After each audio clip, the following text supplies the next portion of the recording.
শ্রোতৃবর্গকে নমস্কার। গতকাল আমরা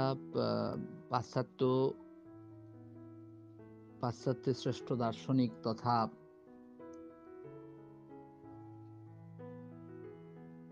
মনীষা অ্যারিস্টটলের ব্যক্তিজীবন এবং তার সাহিত্যকৃতি নিয়ে আমরা আলোচনা করেছিলাম, এবং তার পূর্বে প্রাচ্য এবং পাশ্চাত্যের কাব্যতত্ত্বের প্রারম্ভ কোথা থেকে, কোন কারণে, তাদের উদ্দেশ্য কি, সেটাও আমরা কিছুটা আলোচনা করেছিলাম। আজ আবার কিছুটা সেই জায়গাতে আরেকবার দৃষ্টিপাত করব আমরা। এতে কোনো সন্দেহ নেই যে প্রাচ্য এবং পাশ্চাত্যের অলঙ্কার শাস্ত্রের চর্চা শুরু হয়েছিল সম্পূর্ণ পৃথক কারণে। গ্রীসে আইন আদালতে এবং জনসভায় ভাষণ দেওয়ার জন্যই মূলত অলঙ্কার শাস্ত্রের চর্চা হতো।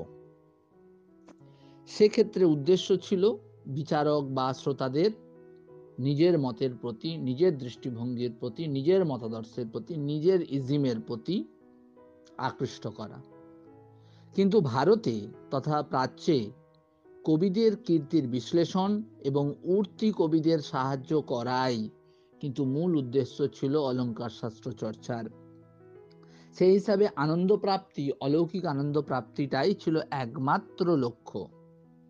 স্বাভাবিকভাবেই প্রাচ্য পাশ্চাত্যের অলঙ্কার শাস্ত্রের যত না সাদৃশ্য, তার থেকে বৈসাদৃশ্যের পরিমাণই কিন্তু বেশি, এ বিষয়ে কোনো সন্দেহ নেই। এবং আমি কালকে বলেছিলাম, প্রাচ্যের আলংকারিকরা মূলত মনোবৈজ্ঞানিক এবং উপলব্ধি নিয়ে বেশি আলোচনা করেন, মনকে নিয়ে বেশি আলোচনা করেন, মনের অবস্থান নিয়ে বেশি আলোচনা করেন, আমাদের বিভিন্ন যে ভাবরাজি সেইগুলো নিয়ে বেশি আলোচনা করেন। কিন্তু পাশ্চাত্যের আলংকারিকরা মনোবৈজ্ঞানিক দিক থেকে যত না আলোচনা করেন, তার থেকে বেশি আলোচনা করেন বিজ্ঞানের আলোকে, চিকিৎসা বিজ্ঞানের আলোকে।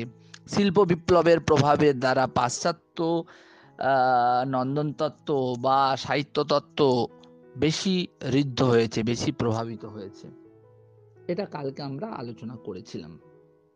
তারপরে আমরা আলোচনা করেছিলাম গ্রীসের শ্রেষ্ঠ মনীষা, সর্বকালের শ্রেষ্ঠ মনীষা অ্যারিস্টটলের ব্যক্তিজীবন, তার বেড়ে ওঠা এবং তার সাহিত্যকৃতি নিয়ে। আজ আমরা অ্যারিস্টটলের দর্শন চিন্তন নিয়ে একটু আলোচনা করার পরে, যে কারণে অ্যারিস্টটল সাহিত্যের জগতে বা শিল্পের জগতে বা তাত্ত্বিক আলোচনায় নৌশ অর্থাৎ এক বিচিত্র প্রজ্ঞার অধিকারী, বিচিত্র প্রতিভার অধিকারী মূর্তিমান মনীষা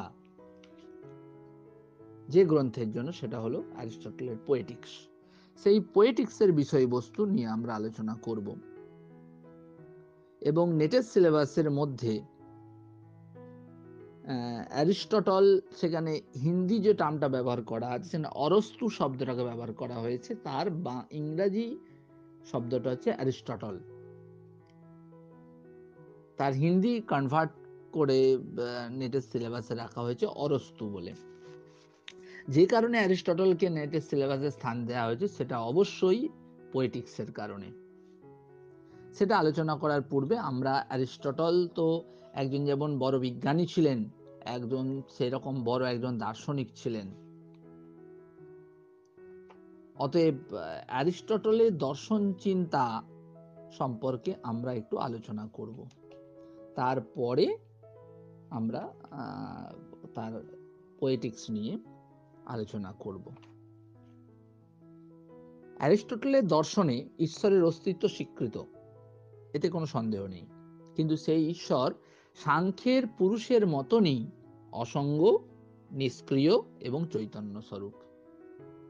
জগতের সৃষ্টি, স্থিতি, লয়ে এই ঈশ্বরের কোনো অবদান বা হাত নেই।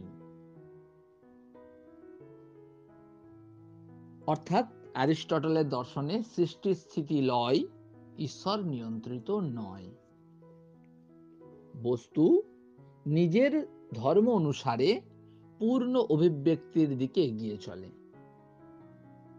প্রত্যেকটি বস্তু বিশেষ বিশেষ পরিণতির টানে, এই বিশেষ বিশেষ পরিণতির টান বা ক্রমপরিণাম, এই শব্দটাকে এন্টেলেকিয়া শব্দের দ্বারা অভিহিত করা হচ্ছে। এন্টেলেকিয়া বিশেষ একটা ফিলোসফিক্যাল টার্ম। এর অর্থ হলো বিশেষ বিশেষ পরিণতি বা বিশ্বজগতের ক্রমপরিণামের দ্বারাই বিবর্তনশীল প্রত্যেকটা বস্তু অভিব্যক্ত হয়। প্রত্যেকটি বস্তু বিশেষ বিশেষ পরিণতির টানে অভিব্যক্ত হয়। এই যে এন্টেলেকিয়া শব্দ, ENTELECHY, এখানে কিন্তু বিশেষ গুরুত্বপূর্ণ। Everything is guided in a certain direction by its nature and entelechy. এই ক্রমপরিণামের ধারণার মধ্যে বিবর্তনবাদী চিন্তার সংস্কার নিহিত রয়েছে। এই যে সংস্কার, বিবর্তনবাদী সংস্কার, চিন্তার সংস্কার, এটাই ছিল অ্যারিস্টটলের মনের অন্যতম বৈশিষ্ট্য। তার মন ছিল অতি প্রাকৃত বিমুখ, অর্থাৎ বিশ্বের সৃষ্টি স্থিতি লয়ের ব্যাপারে তিনি কোনো দৈব শক্তির ইচ্ছা কল্পনা করেননি। অ্যারিস্টটলের মনে বিবর্তনবাদী সংস্কার ক্রিয়াশীল ছিল। এই যে বললাম, বিবর্তনবাদী সংস্কার অ্যারিস্টটলের অন্যতম বৈশিষ্ট্য। এই এন্টেলেকিয়া বা ক্রমপরিণামের ধারণার মধ্যে বিবর্তনবাদী একটা চিন্তার সংস্কার নিহিত ছিল। প্রত্যেকটি বস্তু বিশেষ বিশেষ পরিণতির টানে অভিব্যক্ত হয়। সেখানে যেটা কাজ করে মূলত, সেখানে সেই বস্তুর অন্তর্নিহিত স্বভাব, গঠন এবং উদ্দেশ্যটাই কিন্তু মূল। তৃতীয়ত, অ্যারিস্টটলের মন নৈয়ায়িকের মতন যুক্তিপ্রবণ এবং বৈজ্ঞানিকের মতন বিশ্লেষণপরায়ণ এবং যুক্তি তথ্য নির্ভর ছিল। এই জায়গায় কিন্তু অনেক অংশে তিনি কিন্তু তার গুরু প্লেটোর থেকে ভিন্ন মত পোষণ করেছেন।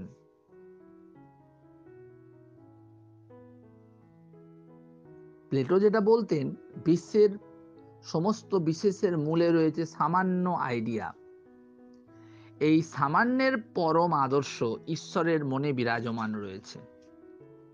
এই সামান্যের বাস্তব সত্তা আছে কি নেই, এই যে বললো না, বিশ্বের সমস্ত বিশেষের মূলে রয়েছে একটা সামান্য আইডিয়া। এই যে সামান্যের বাস্তব সত্তা আছে কি নেই, এই বিষয়ে কিন্তু প্লেটো অ্যারিস্টটলের মধ্যে কিন্তু মতবিরোধ রয়েছে।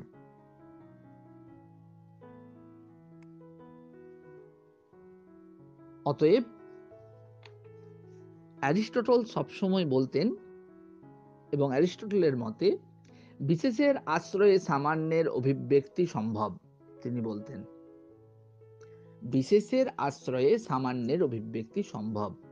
সেই জন্য তিনি শিল্পকে ইতিহাসের থেকে অনেক বেশি দর্শনধর্মী বলেছেন। তার মতে শিল্প মিথ্যার কোনো জগৎ নয়, শিল্প বিশেষের আকারে সামান্যকেই অভিব্যক্ত করে। দেখুন কোথা থেকে শুরু করেছিলাম, অ্যারিস্টটল কিন্তু বিশেষের আশ্রয়ে সামান্যের অভিব্যক্তি সম্ভব বলেই স্বীকার করেছেন।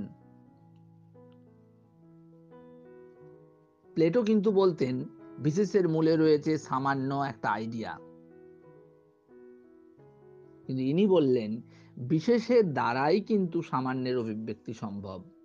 সেই জন্য তিনি শিল্পকে ইতিহাসের থেকেও বেশি দর্শনধর্মী, যুক্তিনিষ্ঠ বলে মনে করেছেন। অ্যারিস্টটল মনে করতেন শিল্প মিথ্যার কোনো জগৎ নয়, শিল্প বিশেষ আকারে সামান্যকেই অভিব্যক্ত করে। অ্যারিস্টটল আবেগজনকতাকে চিত্তশুদ্ধির অন্যতম উপায় বলে মনে করতেন। আবেগজনকতাকে চিত্তশুদ্ধির অন্যতম উপায় বলে মনে করতেন। তাই শিল্পকলার সামাজিক উপযোগিতা তিনি কিন্তু স্বীকার করেছেন। তিনি দেখিয়েছেন শিল্প আবেগ উৎপন্ন করে আমাদের নৈতিক মানকে কমিয়ে দেয় না, বরং আবেগিক পরিশোধনের ভেতর দিয়েই নৈতিক মান উন্নত হয়। শিল্প আবেগ উৎপন্ন করে আমাদের নৈতিক মানটাকে কিন্তু কখনো কমায় না, বরং শিল্প আবেগটাকে পরিশোধনের মাধ্যমে নৈতিক মানকে কিন্তু উন্নত করে।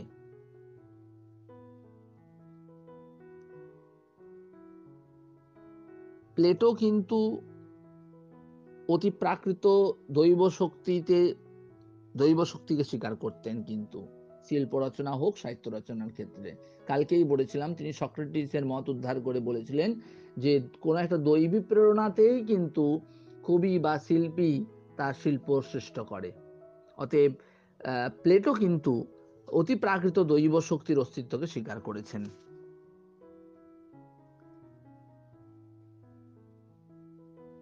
ফলত প্লেটো শিল্পকর্মে দেবদেবীর চরিত্রের মন্দ দিকগুলোকে উপস্থাপনা করার ঘোর বিরোধী ছিলেন।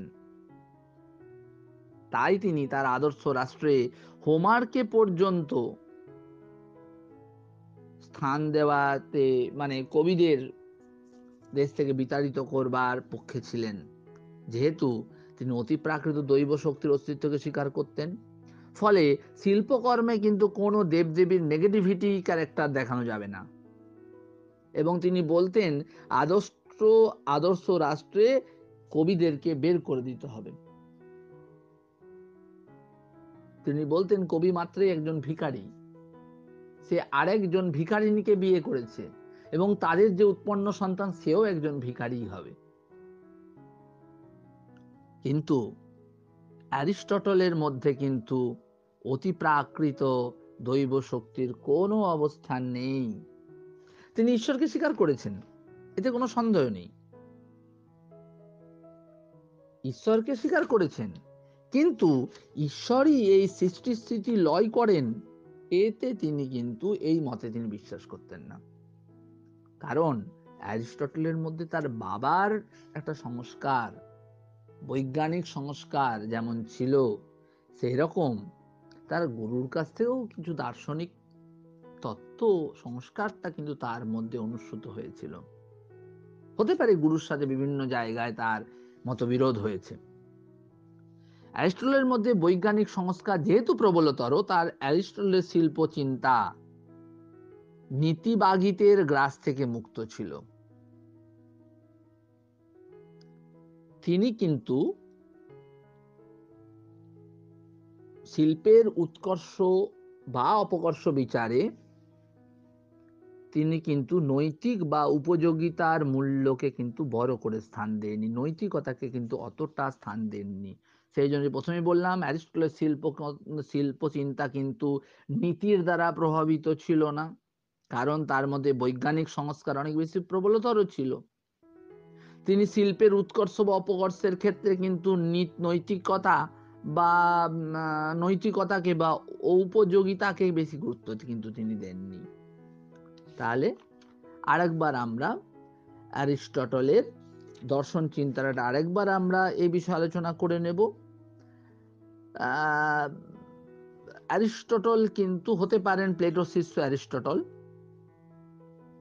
অ্যারিস্টটলের পরম তত্ত্বের বৈশিষ্ট্য নির্ধারণ করতে হলে প্লেটোর মতবাদের পরিপ্রেক্ষিতেই তাকে আলোচনা করতে হবে। প্লেটো কিন্তু একটা জায়গায় বলতেন যে বিশ্বের সমস্ত বিশেষের মূলে রয়েছে একটা সামান্য আইডিয়া রয়েছে, একটা পরিষ্কার কথা। প্লেটোর মত হচ্ছে বিশ্বের যে কোনো বিশেষ, সামান্য এবং বিশেষ, বিশ্বের যে কোনো একটি বিশেষের মূলে সামান্য একটি আইডিয়া রয়েছে। সেই সামান্যের পরম আদর্শ ঈশ্বরের মধ্যে বিরাজমান রয়েছে। কার মত? প্লেটোর মত। বিশ্বের সমস্ত বিশেষের মূলে রয়েছে একটা সামান্য একটা আইডিয়া। এই সামান্যের ধারণাটা, সামান্যের আদর্শটা কার মনে বিরাজমান রয়েছে? ওই অতি প্রাকৃত ঈশ্বরের মনে কিন্তু বিরাজমান রয়েছে। পরিষ্কার? অর্থাৎ সামান্যের বিশেষ নিরপেক্ষ বাস্তব সত্তা রয়েছে। কিন্তু অ্যারিস্টটল ওই জায়গায় পরিষ্কার কথা, তিনি কিন্তু বলতেন বিশেষের বাস্তব সত্তা নেই, সামান্যের বাস্তব সত্তা নেই, সামান্য একটি মানসিক ধারণা মাত্র, বিশেষই একমাত্র বাস্তব, সামান্য নামমাত্র বস্তু নয়। মনুষ্যত্বের কোনো বাস্তব সত্তা নেই, বাস্তব সত্তা আছে মানুষের, অর্থাৎ বিশেষ এক ব্যক্তির। পরিষ্কার কি হয়েছে? আবার বলছি, প্লেটোকে ধরেই কিন্তু আমাকে অ্যারিস্টটলে আসতে হবে যদি আমার অ্যারিস্টটলের দর্শন চিন্তাকে আলোচনা করতে হয়। প্লেটোর পরিষ্কার কথা হচ্ছে, বিশ্বের যে কোনো বিশেষের মূলে রয়েছে সামান্য একটি আইডিয়া। সেই সামান্য একটি আইডিয়া, আর্কেটাইপ বা সামান্যের যে পরম আদর্শ, সেটা ঈশ্বরের মধ্যে বিরাজমান, স্বীকৃত, ঈশ্বরের মনে রয়েছে। এবং প্লেটো তো অবশ্যই একটা দৈবী অস্তিত্ব বা অতি প্রাকৃত ঈশ্বরের অস্তিত্বকে স্বীকার করেছেন। সেই জন্য শিল্পকর্মে কোনো দেবদেবীর চরিত্রের নেগেটিভিটি দেখানো যাবে না, পরিষ্কার কথা। সেই জন্য প্লেটো স্বীকৃত রাষ্ট্রে, প্লেটোর মতে যেটা আদর্শ রাষ্ট্রে প্লেটো যেটা কল্পনা করতেন, সেই রাষ্ট্র থেকে তিনি কবিদেরকে বিতরণের পক্ষ ছিলেন। এমনকি তিনি হোমারকে পর্যন্ত বিতরণের কথা ভেবেছিলেন। ঠিক আছে, হোমারকে পর্যন্ত, মানে তার গতিবিধিকে যথেষ্ট লক্ষ্য রাখা হয়েছিল, তার পক্ষেই কিন্তু ছিলেন। কিন্তু অ্যারিস্টটল কিন্তু পরিষ্কার কথা, অ্যারিস্টটলের মতে সামান্যের বাস্তব সত্তা নেই। গুরু বলছে সামান্যেরই একমাত্র বাস্তব সত্তা আছে, বিশেষের নেই। শিষ্য বলছে সামান্যের বাস্তব সত্তা নেই, সামান্য একটি মানসিক ধারণা মাত্র, বিশেষই বাস্তব। মনুষ্যত্বের কোনো বাস্তব সত্তা নেই, বাস্তব সত্তা আছে মানুষ নামক বিশেষ এক ব্যক্তির, সামান্য একটি নামমাত্র বস্তু নয়। দুটো সম্পূর্ণ বিরোধী তত্ত্ব। ভাববাদকে প্লেটোর পন্থা বলা যাবে, কিন্তু অ্যারিস্টটলের পন্থা হচ্ছে বস্তুবাদ। অর্থাৎ প্লেটোবাদী এবং অ্যারিস্টটলবাদীরা কিন্তু দুটো ভিন্ন মতাদর্শে বিশ্বাসী। নিশ্চয়ই এই অংশটা বোঝা গেছে। দ্বিতীয় অংশ হচ্ছে, আরেকবার স্মরণ করিয়ে দেব সকলের স্বার্থে, তিনি বিশেষকেই সত্য বলে মনে করতেন, সৎ এব বলে মনে করতেন। তিনি অতি প্রাকৃত বিমুখতা দেখিয়েছেন সব সময়। অতি প্রাকৃত বিমুখতা মানে অতি প্রাকৃতের বা দৈবী শক্তির প্রতি অস্বীকার, দৈবী শক্তিকে অস্বীকার তিনি করেছেন। কিন্তু অ্যারিস্টটলের দর্শনে সৃষ্টি, স্থিতি, লয়ের ব্যাপারে ঈশ্বরের কোনো ভূমিকা নেই, কিন্তু ঈশ্বরকে তিনি কিন্তু অস্বীকার করেননি। তার কাছে ঈশ্বর হলো সাংখ্যদের মতন, সাংখ্য দার্শনিকরা যেমন পুরুষটাকে যেভাবে অসঙ্গ, নিষ্ক্রিয়, চৈতন্য স্বরূপ বলে মনে করেন, সেরকম অ্যারিস্টটলের দর্শনেও ঈশ্বরের অস্তিত্ব স্বীকৃত, কিন্তু সাংখ্যদের মতন, প্রথমত। দ্বিতীয়ত, তার মতে প্রত্যেকটি বস্তু নিজের ধর্ম অনুসারে পূর্ণ অভিব্যক্তির দিকে অগ্রসরমান হয়। এই বিষয়ে একটি শব্দকে ব্যবহার করা হয়েছে, এন্টেলেকিয়া, ENTELECHY। এন্টেলেকিয়া মানে ক্রমপরিণাম বা বিশেষ পরিণতির টান। তার মতে প্রত্যেকটি বস্তু বিশেষ বিশেষ পরিণতির টানেই অভিব্যক্ত হয়। বিশ্বজগতে প্রত্যেকটি বস্তুর অভিব্যক্তি ঘটেছে এই ক্রমপরিণামের আবেগে। ক্রমপরিণাম মানে এন্টেলেকিয়া। এন্টেলেকিয়া শব্দটি বিশেষ গুরুত্বপূর্ণ। এন্টেলেকিয়া মানে ক্রম পরিণাম বা বিশেষ পরিণতির টানে, বিশেষ পরিণতির জন্য প্রত্যেকটি বস্তু বিশেষ পরিণতির কারণে অর্থাৎ এন্টেলেকিয়ার কারণে বা ক্রমপরিণামের কারণে অভিব্যক্ত হয়ে থাকে। Everything is guided in a certain direction by its nature and entelekia। এখানেই কিন্তু অ্যারিস্টটলের বিবর্তনবাদী চিন্তার সংস্কার পরিলক্ষিত হয়। এই বিবর্তনবাদী চিন্তার সংস্কারই অ্যারিস্টটলের মনের অন্যতম বৈশিষ্ট্য। তিনি কিন্তু অতি প্রাকৃতকে স্বীকার করেননি। ফলে বিশ্বের সৃষ্টিতে, স্থিতিতে, লয়ের ব্যাপারে তিনি দৈবী শক্তির ইচ্ছাকে স্বীকার করেননি প্রথমত।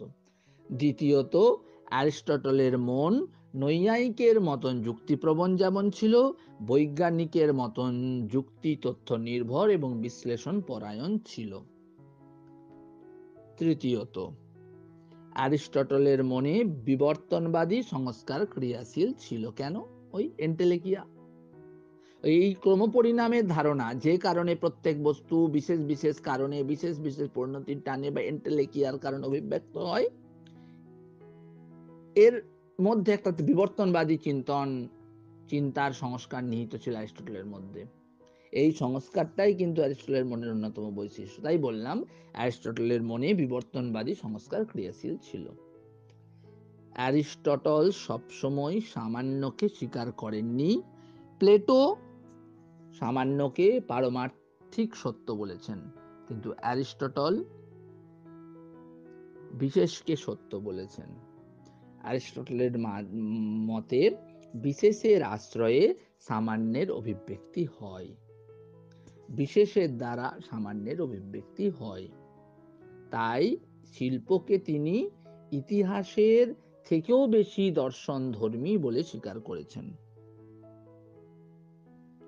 তার মতে শিল্প কোনো মিথ্যার জগৎ নয়, শিল্প কোনো অতিপ্রাকৃতের জগৎ নয়। শিল্পেতে বিশেষের আকারে সামান্যই অভিব্যক্ত হয়। অ্যারিস্টটল কিন্তু আবেগজনকতাকে চিত্তশুদ্ধির উপায় হিসাবে গণ্য করেছেন। আবেগজনকতাকে তিনি স্বীকার করেছেন, পরিষ্কার কথা। তিনি কিন্তু আবেগজনতাকে কিন্তু স্বীকার করেছেন। প্লেটো আবেগজনকতাকে স্বীকার করছে, কিন্তু আবেগজনকতাকে নীতির দিক থেকে ক্ষতিকর বলে তিনি মনে করার জন্য তিনি শিল্পকলাকে হেয় করেছেন। প্লেটো কিন্তু শিল্পকলাকে হেয় করছে কেন? তিনি আবেগজনকতাকে স্বীকার করছেন, আমাদের আবেগ, আমাদের অনুভূতিকে স্বীকার করছে, কিন্তু আবেগকে নীতির দিক থেকে, এথিক্সের দিক থেকে ক্ষতিকর বলছে। আবেগ যেহেতু এথিক্সের দিক থেকে, নীতির দিক থেকে ক্ষতিকর, অতএব, এবং শিল্পকলার মধ্যে আবেগ থাকবে, অতএব শিল্পকলা নীতির দিক থেকে ক্ষতিকর, অতএব শিল্পকলা অনুচিত। শিল্পকলাকে তিনি হেয় প্রতিপন্ন করেছেন। অ্যারিস্টটল কিন্তু তা বলেননি। অ্যারিস্টটল বলছেন আবেগজনকতা চিত্তশুদ্ধির উপায়, এবং আবেগজনকতা আছে বলেই শিল্পকলার একটা সামাজিক উপযোগিতা রয়েছে। যদি আবেগজনকতা না থাকতো, শিল্পীর মধ্যে যদি আবেগ না থাকতো, সমাজের প্রতি দায়বদ্ধতা যদি শিল্পীর মধ্যে না থাকতো, এই শিল্পীর মধ্যে সমাজের প্রতি আবেগজনকতা এবং দায়বদ্ধতা আছে বলেই তার চিত্তশুদ্ধ হচ্ছে এবং তিনি সমাজের ভাবকে তার শিল্পের মধ্যে উপস্থাপিত করতে চাইছেন। আবেগ কখনো নৈতিক মানকে নামিয়ে দেয় না, শিল্পের নৈতিক মানকে আবেগ কখনো শিল্পীর মধ্যে যে আবেগটা রয়েছে, সেই আবেগটা কখনো শিল্পের মানকে নামিয়ে দেয় না, বরঞ্চ শিল্পের মানকে উন্নীত করে আবেগটা। আবেগের পরিশোধনের মাধ্যমে, চিত্তশুদ্ধির মাধ্যমে আমাদের নৈতিক মানটা, শিল্পীর নৈতিক মানটা উন্নত হয়। প্লেটো কিন্তু ভিন্ন মতাদর্শী। প্লেটো বলছেন আবেগজনকতাকে স্বীকার করলেন। স্বীকার করে বললেন আবেগজনকতা থাকলে নীতির দিক থেকে নৈতিকতা থাকবে না। অতএব যেহেতু আবেগজনকতার জন্য নীতিটা ভ্রষ্ট হচ্ছে, অতএব শিল্পেতে আবেগজনকতা থাকবে। শিল্পীর মধ্যে আবেগজনকতা যদি থাকে, তাহলে শিল্পকলাটা নীতির দিক থেকে ন্যূন হয়ে যাচ্ছে। শিল্পকলার নীতি থাকছে না। প্লেটোর কাছে নীতিটাই আসল, আবেগজনকতার অতটা অস্তিত্ব নেই। অ্যারিস্টটল বললেন আবেগজনকতার দ্বারা, আবেগজনকতার পরিশোধনের মাধ্যমে, আবেগজনকতার দ্বারা চিত্ত শুদ্ধ হয়। চিত্ত যদি শুদ্ধ হয়, তাহলেই শিল্পী তার সৃষ্টির মাধ্যমে সমাজকে কিছু দান করতে পারে, সমাজের প্রতি তার নৈতিকতা বৃদ্ধি পায়। এই আবেগজনকতা থাকে বলেই শিল্পীর মধ্যে যদি সমাজের প্রতি আসক্তি না থাকতো, সমাজের প্রতি দায়বদ্ধতা না থাকতো, সমাজের প্রতি আবেগ না থাকতো, তাহলে শিল্পী কিন্তু কখনোই তার শিল্পকে নৈতিকতার দিক থেকে বিশ্লেষণ করতো না। শিল্পী কখনো তার সমাজকে ভেবে তার শিল্পকর্ম করতো না। অতএব শিল্প আবেগ উদ্রিক্ত করে আমাদের নৈতিক মানকে কখনোই অবদমিত করে না, অবনত করে না, বরং আবেগ পরিশোধনের ভেতরেই নৈতিক মান উন্নত হয়। এই কথা আবার বলেছি, অতিপ্রাকৃত দৈব শক্তির অস্তিত্বকে স্বীকার করেছেন প্লেটো, কিন্তু অ্যারিস্টটল কিন্তু এটাকে স্বীকার করেননি। কারণ অ্যারিস্টটলের মধ্যে বৈজ্ঞানিক সংস্কার প্রবলতর ছিল। তিনি নীতিবাগীশকতাকে স্বীকার করেননি। তিনি নীতিবাগীশের ভাবধারা থেকে মুক্ত ছিলেন। তিনি বলতেন নৈতিকতাকে তিনি বিশেষ গুরুত্ব দেননি শিল্পের উৎকর্ষের বা অপকর্ষের বিচারে। অ্যারিস্টটল কখনোই নৈতিকতাকে বেশি স্থান দেননি, কিন্তু প্লেটো কিন্তু শিল্পের উৎকর্ষের ক্ষেত্রে নৈতিকতাকে বেশি গুরুত্ব দিয়েছেন, আবেগজনকতাকে কম গুরুত্ব দিয়েছেন। কিন্তু তার শিষ্য তার দ্বারাই শিক্ষিত হয়ে তার উল্টো কথা বলছেন। তিনি বলছেন শিল্পের ক্ষেত্রে নৈতিকতার তেমন গুরুত্ব নেই, আছে শিল্পীর আবেগজনকতা। আবেগজনকতা থাকলেই শিল্পী সমাজের প্রতি দায়বদ্ধ হবে, তাহলেই তার এমনিতেই নৈতিক মানটা উন্নত হবে। তার জন্য নীতিবাগীশকতার কোনো সেরকম অস্তিত্ব নেই। আশা করি অ্যারিস্টটলের দর্শনটা প্লেটোর সাথে কোন জায়গায় ভিন্নধর্মী সেটা আমরা নিশ্চয়ই এই অংশের মধ্যে নিশ্চয়ই বুঝতে পারলাম। মহামনীষা অ্যারিস্টটলের মধ্যে যেমন একটা ভিন্নধর্মী একটা দার্শনিক ভাবধারা ছিল, সেই রকম তার শিল্পচর্চার তথা সাহিত্য চর্চার একটা বিশেষ একটা তার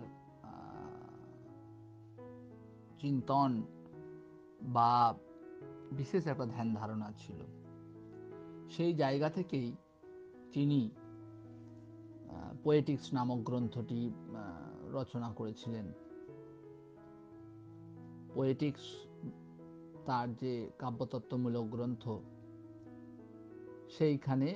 সেইটা মূলত একটি অনন্য সমালোচনামূলক গ্রন্থ। অ্যারিস্টটল নিজে কখনো কিন্তু এটাকে কোনো প্রবন্ধ এবং বই হিসাবে উপস্থাপিত করতে চাননি। মনে করা হয় অ্যারিস্টটল ছাত্রদের উদ্দেশ্যে যে সমস্ত বক্তব্য রেখেছিলেন, সেইগুলোই পরবর্তীকালে সংযোজিত করে পোয়েটিক্স নামক গ্রন্থের রূপ দেওয়া হয়েছে। অর্থাৎ কেবল সেই সমস্ত বক্তৃতা স্মারক লিপি এই পোয়েটিক্স নামক গ্রন্থে কিন্তু লিখিত আছে। তিনি কোনো গ্রন্থ লেখার জন্য কিন্তু এই পোয়েটিক্স নামক গ্রন্থটি লেখেননি। তিনি ছাত্রদের যা যা পড়িয়েছিলেন, ছাত্ররা যা লিপিবদ্ধ করেছিল, সেটাকেই পরবর্তীকালে গ্রন্থরূপে প্রকাশ করা হয়েছে। ফলত অসংলগ্ন, বিচ্ছিন্ন, অসুবিধাজনকভাবে বিক্ষিপ্ত, অপ্রাসঙ্গিক বিষয়ে কিন্তু এই গ্রন্থটি পূর্ণ। এতে আবশ্যিক ধারণাসমূহ থেকে গেছে অব্যাখ্যাত। এত সব খুঁত থাকা সত্ত্বেও এই পোয়েটিক্স নামক গ্রন্থটি বিশ্বের সাহিত্য তত্ত্বের ক্ষেত্রে একটা চিরায়ত গ্রন্থ। এখানে যুক্তি প্রণালীর বিকাশ ঘটেছে বিশেষ মহত্বপূর্ণভাবে। যুক্তি প্রণালীর গুণে এই গ্রন্থটি সাহিত্যের শুধু সর্বপ্রথম পুঙ্খানুপুঙ্খ দার্শনিক আলোচনাই হয়ে ওঠেনি, পরবর্তীকালের আলোচনা সমূহের ভিত্তি হয়ে উঠেছে। এটাতে এমন এক বিশেষ ধরনের যুক্তি প্রণালী রয়েছে, এর ফলে এত খুঁটি ত্রুটি বিচ্ছুতি থাকা সত্ত্বেও সাহিত্যের ক্ষেত্রে প্রথম দার্শনিক আলোচনা আমরা এই গ্রন্থটিতে পাচ্ছি।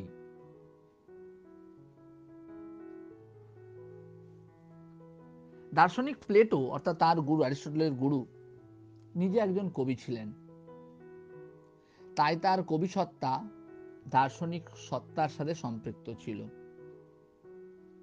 তিনি কাব্যের বিরুদ্ধে কিন্তু অনেক অভিযোগ এনেছেন। আমাদের প্রাচ্যেও এই সমস্ত বাক্যগুলো আছে, কাব্যালা আপাংশ বর্জয়েত, এই বাক্য আমরা পাই। তার বক্তব্য ছিল প্লেটোর, কাব্য সত্য থেকে দূরে, কাব্য এক ছায়ার ছায়া, কাব্য অসত্য এবং অনৈতিক। আমি আবার বলেছিলাম আগে, প্লেটো কিন্তু নৈতিকতাকে বেশি গুরুত্ব দিতেন, কল্পনাকে অত গুরুত্ব দিতেন না, উপলব্ধিকে এবং আবেগকে অতটা গুরুত্ব দিতেন না। তার পরিষ্কার কথা, কাব্য সত্য থেকে অনেক দূরে, কাব্য এক ছায়ার ছায়া, কাব্য অসত্য, কাব্য অনৈতিক। তাই প্লেটোর কল্পিত রাষ্ট্রে কিন্তু কবিদের কোনো স্থান নেই। কিন্তু অ্যারিস্টটল এই বিষয়টা নিয়ে কিন্তু দীর্ঘদিন ভেবেছেন, প্লেটোর যুক্তিগুলো নিয়ে চিন্তা করেছেন, আর সেই ভাবনারই ক্রমপরিণতি হলো পোয়েটিক্স। বিভিন্ন সময়ে অ্যারিস্টটলের সাথে নিশ্চয়ই জ্ঞানবৃদ্ধ প্লেটোর তর্ক বিতর্ক হয়েছে এই বিষয়ে। কবিতার সাথে সংগ্রামে তিনি অন্তরে ক্ষতবিক্ষত হয়েছেন এই অ্যারিস্টটল। পোয়েটিক্স প্লেটোর কাব্য বিরোধিতার বিরোধিতা। হোমার থেকে গ্রিক সাহিত্যের শুরু, তাকে প্লেটো কিন্তু বন্দনা করেছেন। অ্যারিস্টটলও কিন্তু বলেছেন তার মতন কবি পৃথিবীতে নেই। হোমার কিন্তু দুটি শ্রেষ্ঠ গ্রন্থ লিখছেন, ইলিয়াড এবং ওডিসি। প্লেটোও কিন্তু হোমারকে বন্দনা করেছেন, কিন্তু হোমারের গতিবিধিকে কিন্তু তিনি খুব সূক্ষ্ম বিশ্লেষণ করেছেন।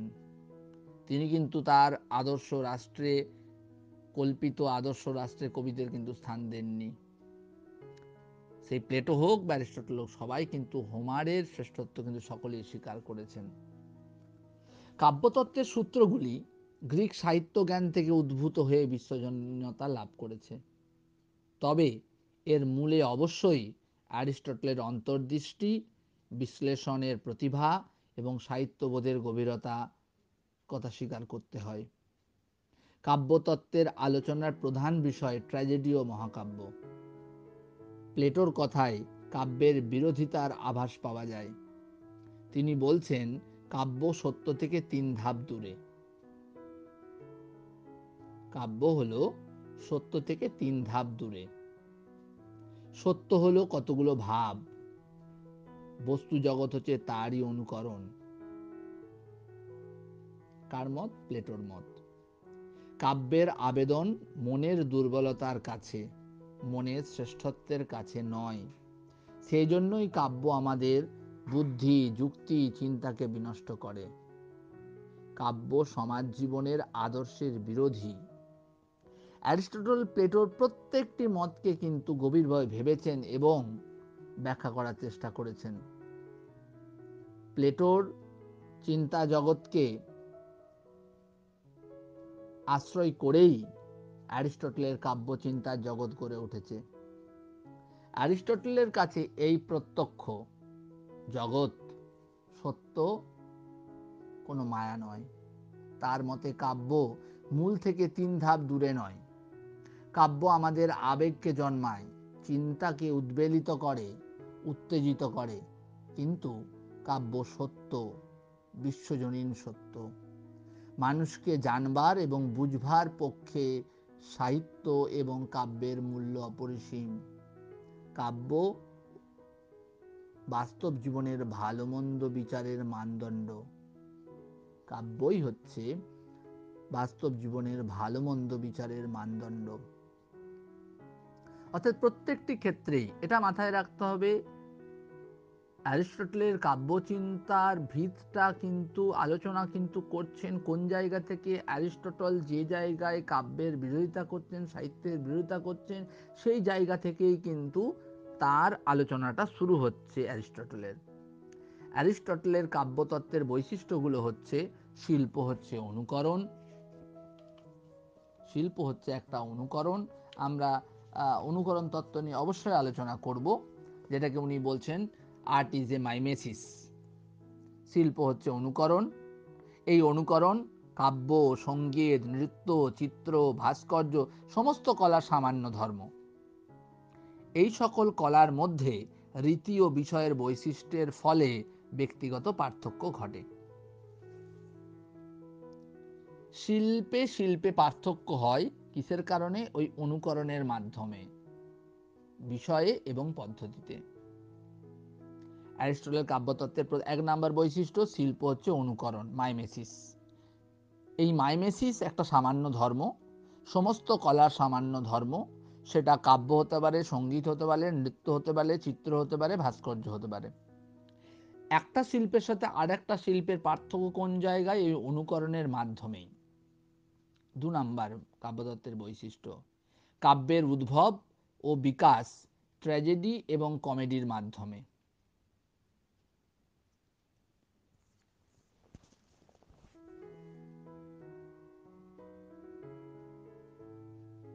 তৃতীয়ত,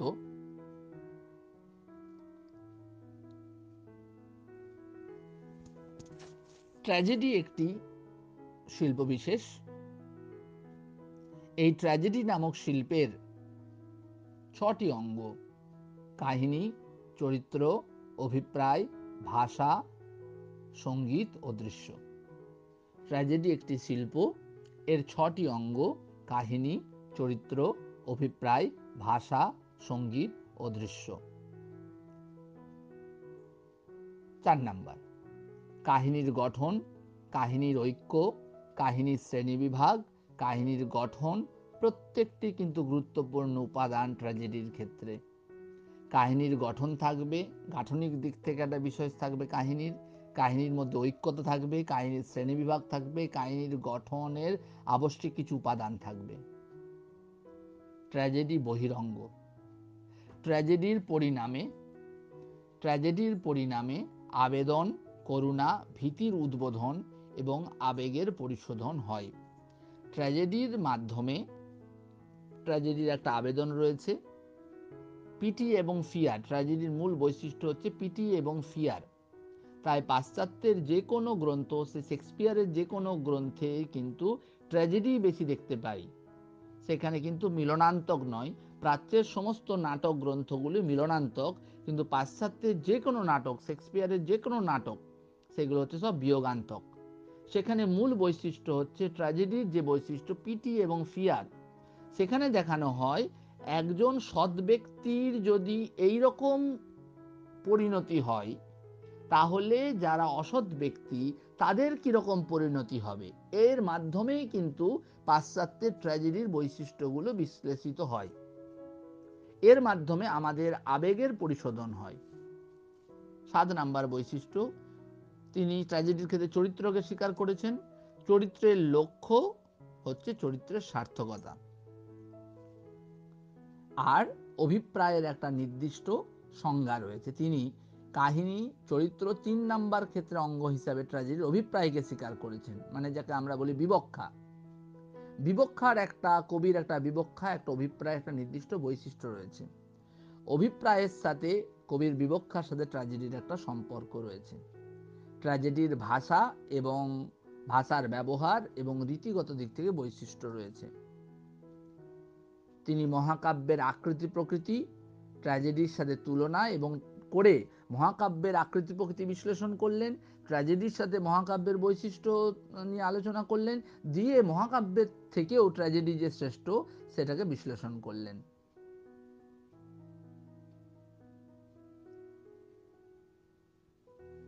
অ্যারিস্টটল বিভিন্ন শিল্পকর্মের মধ্যে 3টি পার্থক্য নির্দেশ করেছেন।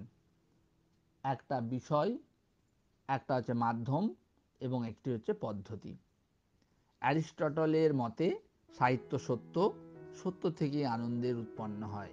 অ্যারিস্টটল শুধু আনন্দদায়ক বলেই কাব্যকে সম্মান করেননি, তাকে মূল্য দিয়েছেন জীবনের সার্বজনীন সত্যকে প্রকাশ করার জন্য।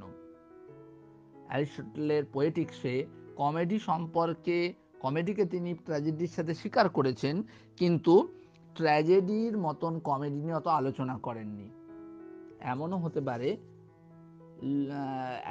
পোয়েটিক্সের যে দ্বিতীয় খণ্ডটি যে লুপ্ত হয়ে গেছে, সেখানে হয়তো কমেডি সম্পর্কে আলোচনা ছিল। গীতি কবিতা সম্পর্কে কিন্তু অ্যারিস্টটল কোনো কথা বলেননি। অ্যারিস্টটলের কাব্যতত্ত্বের অর্থাৎ পোয়েটিক্সের অধিকাংশ অংশ জুড়ে রয়েছে ট্র্যাজেডি এবং মহাকাব্যের আলোচনা। তবে ধারণা করা হয় কাব্যতত্ত্ব অর্থাৎ পোয়েটিক্স শুধুমাত্র ট্র্যাজেডির আলোচনা নিয়েই পূর্ণতা পেয়েছে। মহাকাব্য তার প্রসঙ্গে এনেছেন এই জন্য যে ট্র্যাজেডির সাথে মহাকাব্যের পার্থক্য দেখানোর জন্য, এবং মহাকাব্যের থেকে যে ট্র্যাজেডি শ্রেষ্ঠ এটাকে প্রতিপন্ন করবার জন্য। তিনি বললাম তো ট্র্যাজেডির তিনি 6টা অঙ্গ স্বীকার করেছেন, 3টে বহিরঙ্গ, 3টে অন্তরঙ্গ। 3টে বহিরঙ্গ হচ্ছে দৃশ্য, স্পেকটাকেল, গীত, সং, এবং রচনারীতি, ডিকশন। 3টে অন্তরঙ্গ উপাদান, বৃত্ত মানে প্লট, চরিত্র মানে ক্যারেক্টার, এবং ভাবনা মানে থট। তার মধ্যে বৃত্ত বা ঘটনার উপস্থাপনই হচ্ছে 6টার মধ্যে মুখ্য অঙ্গ। বৃত্ত বা প্লটটাই হচ্ছে মুখ্য, তারপরে হচ্ছে চরিত্র, তারপরে হচ্ছে ভাবনা স্থান। বৃত্ত অবশ্যই পূর্ণাবয়ব, বৃত্ত স্বয়ং সম্পূর্ণ, মানে কাহিনী বা প্লট উপযুক্ত আয়তনযুক্ত হবে, কিন্তু বৃত্তের ঐক্য তা স্বীকার করেছেন। সেখানে নায়ক ঐক্য নয়, ঘটনা ঐক্যকেই বুঝিয়েছেন। অতএব এখানে তিনি ট্র্যাজেডির চরিত্রকে স্বীকার করেছেন, কি নৈতিক চরিত্রই হচ্ছে চরিত্রের উপাদান। তিনি নৈতিক চরিত্রকে কিন্তু স্বীকার করেছেন। অতিপ্রাকৃত দেবদেবীর আবির্ভাব বা ডিউস এক্স মেসিনা বিভিন্ন জায়গায় কি উপায়ে চরিত্র আদর্শান্বিত হয় দেবদেবীর আবির্ভাবে, সেটাও তিনি দেখাবার চেষ্টা করেছেন। অতএব একটা জিনিস পরিষ্কার হলো আমাদের এখান থেকে, অ্যারিস্টটল কিন্তু শিল্পকে অনুকরণ হিসাবে দেখিয়েছেন, অনুকরণ বিষয়বস্তু দেখিয়েছেন। অনুকরণ ধর্মী কলা সৃষ্টিতে উচ্চ নিম্ন 2 বিষয় উপস্থাপিত হয়। কাব্যে ট্র্যাজেডি এবং কমেডি বিভাগের ভিত্তি হচ্ছে, ট্র্যাজেডি হচ্ছে বিষয়ের উচ্চতা, কমেডি হচ্ছে নীচতা। ঠিক আছে। তিনি কাব্যের রূপ আলোচনা করতে গিয়ে 3 প্রকার হতে পারে বলেছেন। কাব্যের রূপের দিক থেকে কাব্য 3 প্রকার হতে পারে। বর্ণনাত্মক, সেই নাটক কল্প বর্ণনাত্মক, বিশুদ্ধ বর্ণনাত্মক। ঠিক আছে, 3 প্রকার হতে পারে, নাটক কল্প বর্ণনাত্মক, বিশুদ্ধ বর্ণনাত্মক, বা বিশুদ্ধ নাটক। একটা নাটক কল্প বর্ণনাত্মক, বিশুদ্ধ বর্ণনাত্মক। গীতি কবিতা এর মধ্যে অন্তর্ভুক্ত হতে পারে, কিন্তু গীতি কবিতা নিয়ে কিন্তু আলোচনা করেননি। তিনি বলেছেন কাব্য সৃষ্টির মূলে 2টি কারণ, অনুকরণ বৃত্তি এবং সঙ্গতিবোধ। ট্র্যাজেডিতে এবং কমেডিতে উচ্চতর শ্রেণী বিভাগের সাক্ষ্যতা তিনি কিন্তু দেখিয়েছেন। তিনি মহাকাব্যের আলোচনা করেছেন, মহাকাব্যের সাথে ইতিহাসের পার্থক্য সৃষ্টি করেছেন। শেষ পর্যন্ত তিনি দেখিয়েছেন কাব্যের বিরুদ্ধে সমালোচকদের অপকর্ষের অভিযোগ তিনি ব্যাখ্যা করতে গিয়ে দেখিয়েছেন মহাকাব্যের তুলনায় ট্র্যাজেডি শ্রেষ্ঠ। ট্র্যাজেডির শ্রেষ্ঠত্বকে তিনি কিন্তু ব্যাখ্যা করেছেন।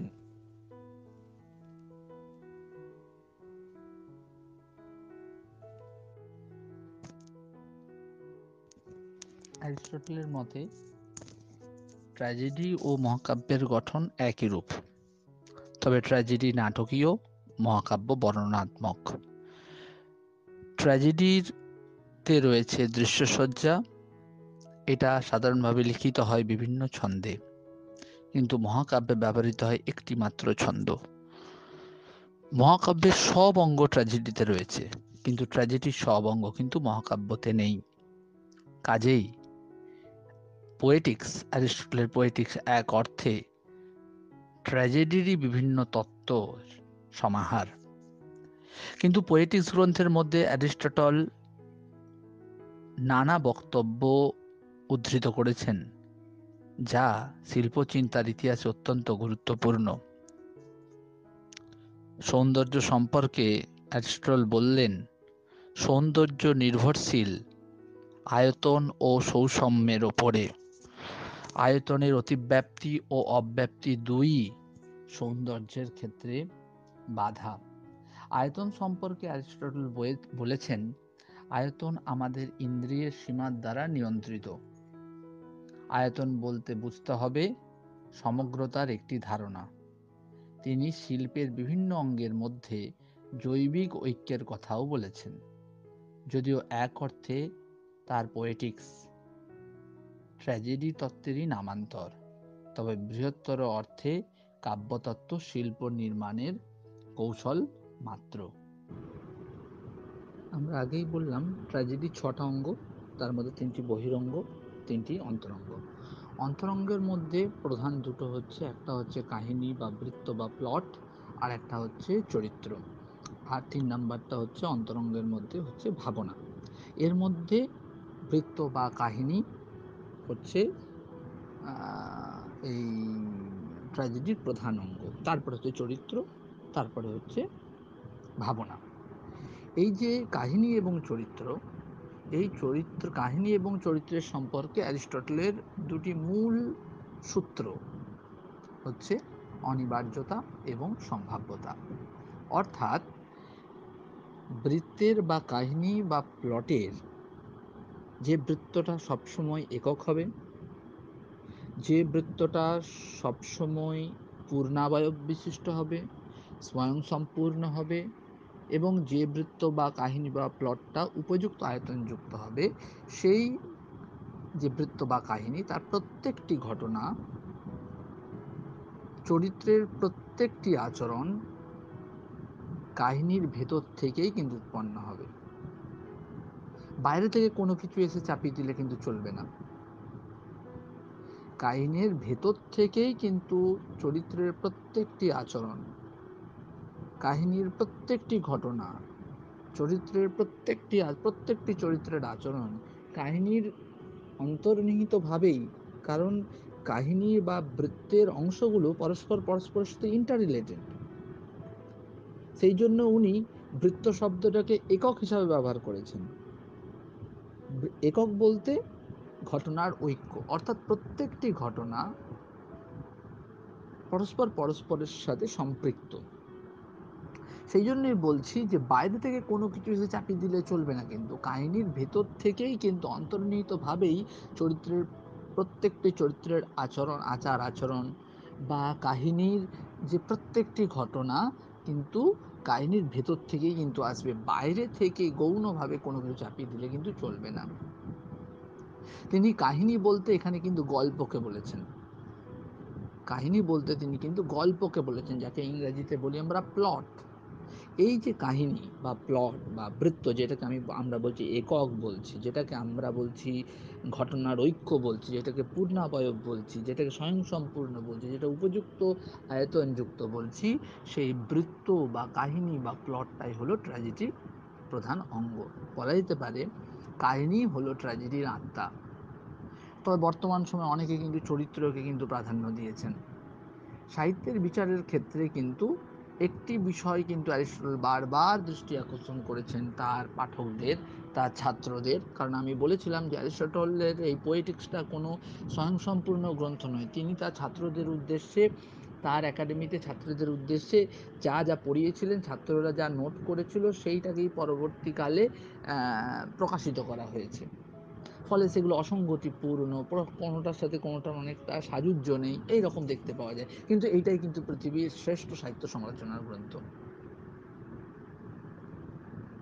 সাহিত্যের বিচারের ক্ষেত্রে তিনি বলছেন ভাষার ব্যবহারটা অত্যন্ত গুরুত্বপূর্ণ। তিনি বলছেন যে ট্র্যাজেডির ক্রিয়ার মধ্যে একটি ঐক্য থাকার প্রয়োজন। তিনি নাটকের ৩টে ঐক্যে, ট্র্যাজেডি বলুন, ট্র্যাজেডি নাটকের ট্র্যাজেডির ক্রিয়ার মধ্যে বা নাটকের মধ্যে তিনি ৩টে ঐক্যের কথা, গভীর ঐক্যের কথা বলেছেন। কি কি? আমরা বলেছি ঘটনার ঐক্য, কারণ কাহিনীর অংশগুলো পরস্পর অঙ্গাঙ্গিভাবে যুক্ত। একটা সময়ের ঐক্য এবং স্থানের ঐক্য। তাহলে ঘটনা, সময় এবং স্থানগত ঐক্য কিন্তু নাটকে থাকতে হবে। অ্যারিস্টটল বলছেন নাটকের ট্র্যাজেডির ক্রিয়ার মধ্যে এই তিনটের মানে স্থানগত, সময়গত এবং ঘটনাগত ঐক্য থাকা প্রয়োজন। এবং তিনি ভাষার ব্যবহারটাকেও খুব গুরুত্ব দিয়ে ভেবেছেন।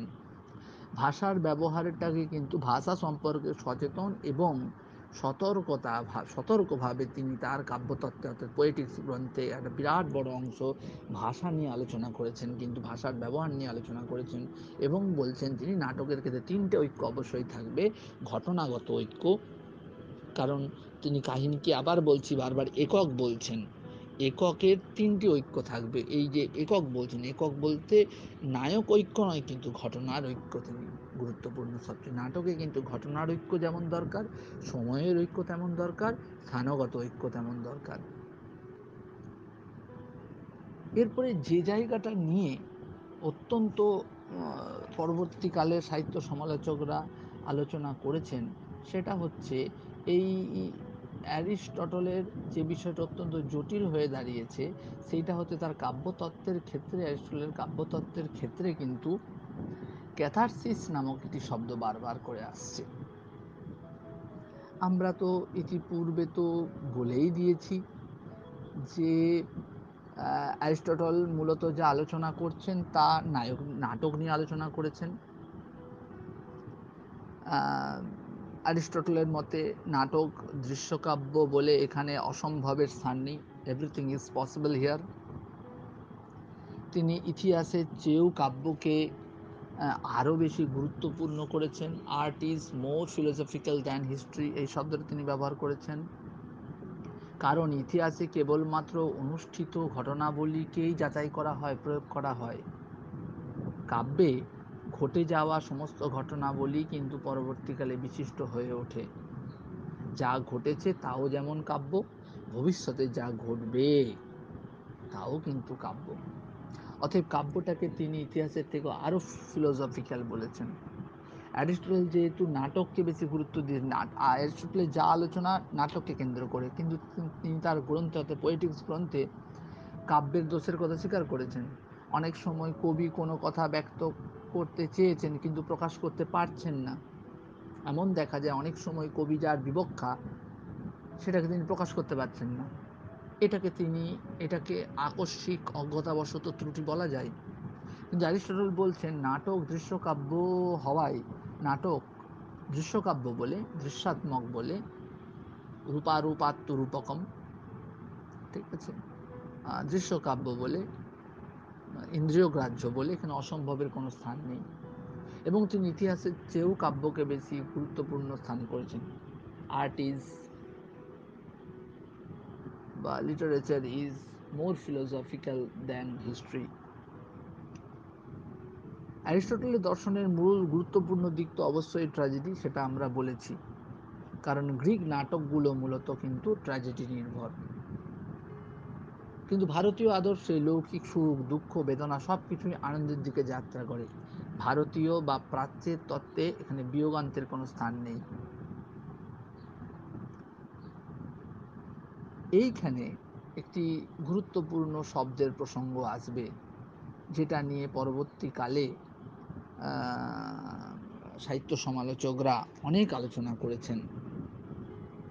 এই নাটকের আলোচনা করতে গিয়েই ট্র্যাজেডির কারণ গ্রিক দেশের পাশ্চাত্যের নাটকগুলো ট্র্যাজেডি নির্ভর।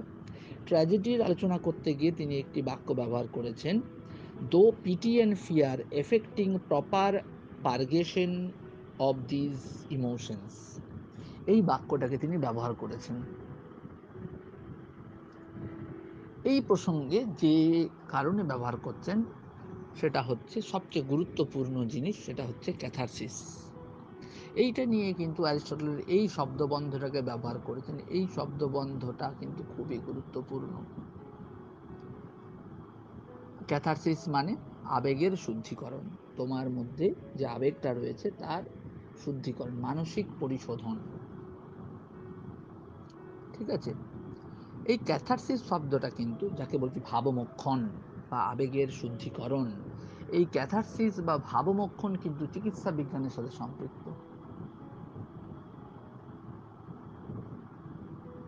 জিনিসটা কি চিকিৎসা বিজ্ঞানের মাধ্যমে সম্পৃক্ত বলতে?